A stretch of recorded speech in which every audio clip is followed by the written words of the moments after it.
For all you old school training fans out there, it's great news. Big Dan is back. Not only to tell my story, celebrate 3 amazing things, but also to share my vision for the future of personal training. For those of you out there who don't know who I am, I'm Dan, founder and chief instructor at Old School Personal Training the Wayman Way. I welcome you all in joining me celebrating 3 things on this very special day today. Firstly, an amazing 15 years of being a personal trainer, certified martial arts instructor and a fitness mentor. Running an extremely successful 2-time award-winning fitness business where I've met and trained some truly amazing people, helping people to turn fitness ambition into reality. And some memorable examples include a 48-year-old Catherine who came to me for help with a fitness adventure dream of hiking to Everest Base Camp. And with my training and guidance, we not only got a walk in with a pack for more miles per hour, more hours per day, and more days per week, and did more bodyweight strength training and pack lifts than I think she really cares to remember.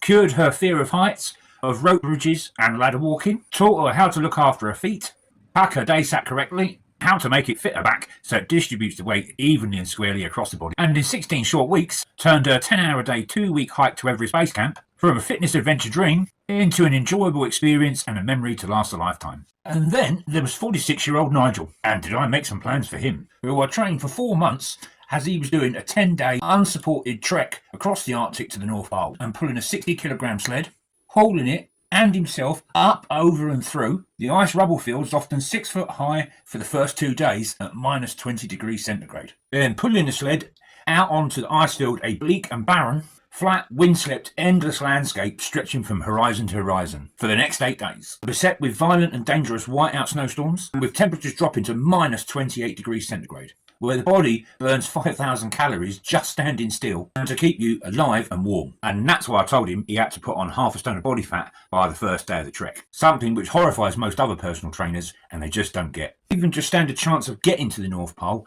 navigation is key. Walking on a moving ice sheet and not on dry land, you need to be fully aware of the ocean current moving what you're moving on. Also, due to the moving nature of ice, fissures, deep crevasses covered with a thin layer of ice and snow are a danger. Also, the ice cracking open to reveal miles of dark ocean below before rapidly closing over again. Let's not fall down any of them then. Not to mention dodging patrols of the occasional but very large and very, very hungry polar bear.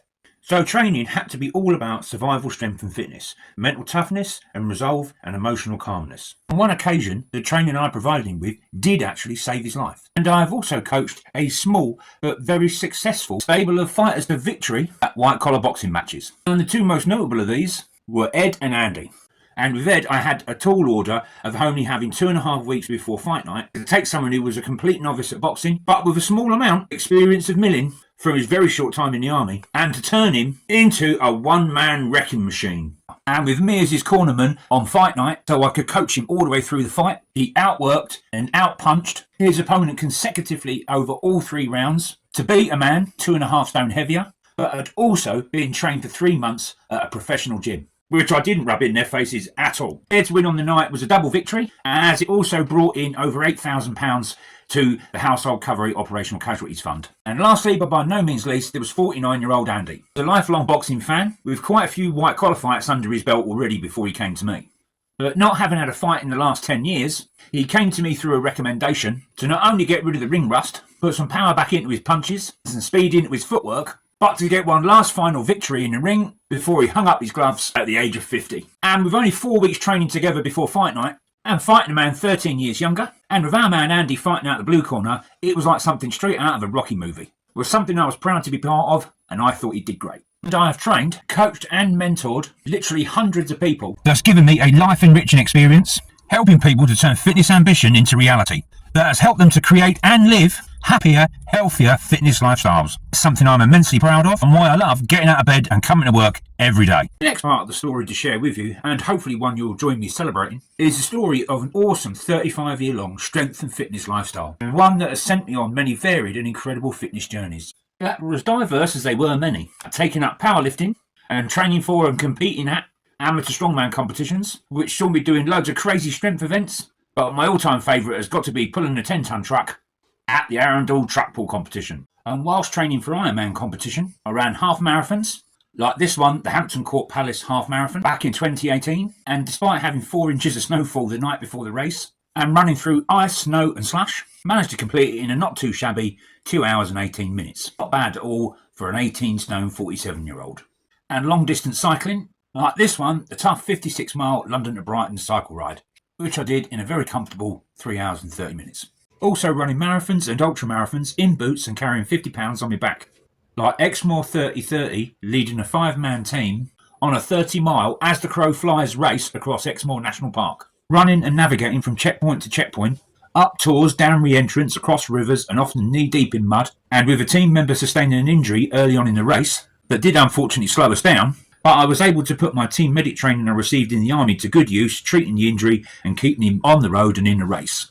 So the entire team could complete the race, covering 38 miles and winning the over 40s age category, all in just over 13 hours. This next one, a virtual online race I did on my own during lockdown. The virtual fan dance Trinity, based on Special Air Service fitness selection tests. I knew this one was going to be a toughie. A 43.5 mile multi-stage race split into 3 events within 24 hours. Racing against 158 other people, over 5 separate races, all using the 3-stage race events, which I managed to complete in an overall time of 10 hours, 54 minutes and 46 seconds. Event 1, Saturday morning fan dance. I ran 15.13 miles in boots with 50 pounds on my back in 3 hours, 15 minutes. Yeah, I was shifting. Against 143 other people, beating 34 out of the 50 people running only the Saturday morning's fan dance, doing it in clean fatigues or shorts and trainers. Beating all 63 people doing Saturday morning's fan dance low bearing. Also beating all 8 people running fan dance eclipse. That's the Saturday morning 15 miler and the half marathon later that Saturday night. Event 2, 2000 hours that same Saturday evening. I ran a half marathon, 13.1 miles in boots carrying 50 pounds, and I did it in 3 hours, 7 minutes. Now that one I was really shifting. Racing against 37 other people, and at the end, events 1 and 2, I had a combined time of 6 hours, 22 minutes. Beating all 14 people on Fan Dance Dark Trail, beating all 8 people running Fan Dance Eclipse, that's Saturday morning's event, the 15 miler and the half marathon at 8 o'clock that same night. And beating my closest competitor on Fan Dance Eclipse by 26 minutes. And beating 8 people doing Fan Dance Trinity, the same event as me, and there was only 15 of us.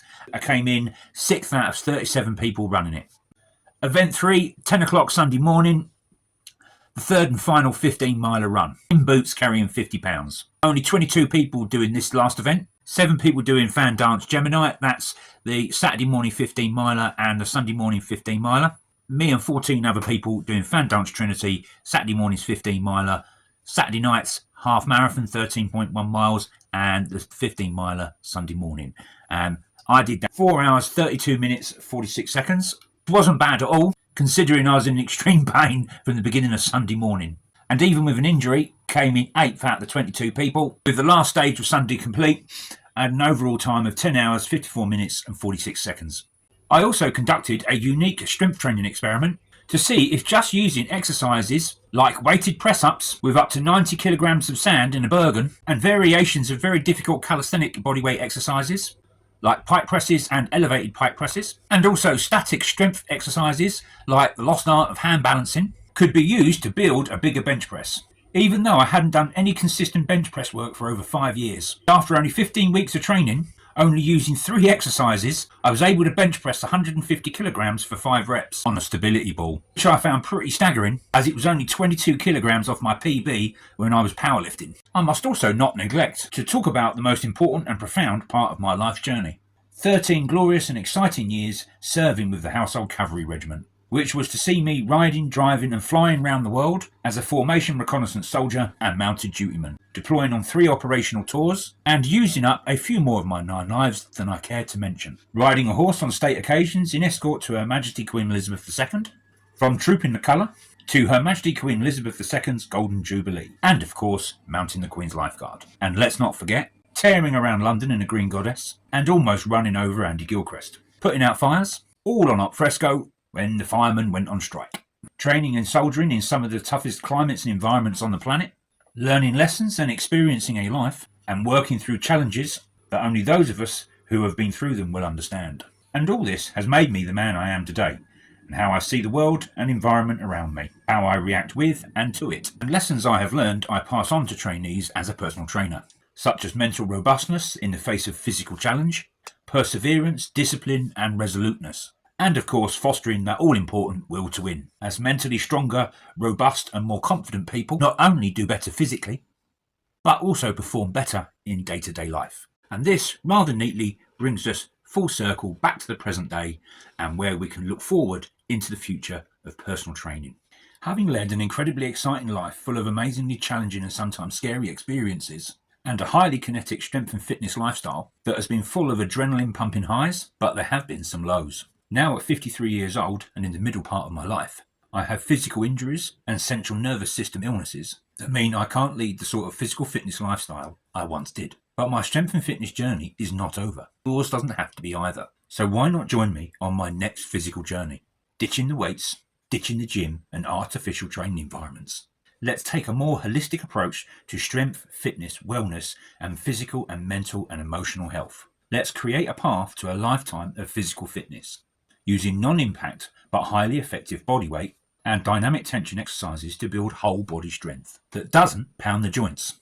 And this is my vision of the future for not only personal training the Wayman way, but for everyone like me that's now in the middle part of their life and that want to future-proof their bodies and train for the rest of their life. And we'll be blending ancient strength tradition and fitness wisdoms to build strength, improve fitness, and regain balance, mobility, and flexibility, and using meditation to calm the mind while also strengthening the body, creating a deeper, more profound connection between mind, body, and activity. And if my story resonates with you, then let's take our first steps into a lifetime of strength and fitness training. That is, hybrid body, mind, strength, fitness, and flexibility training system.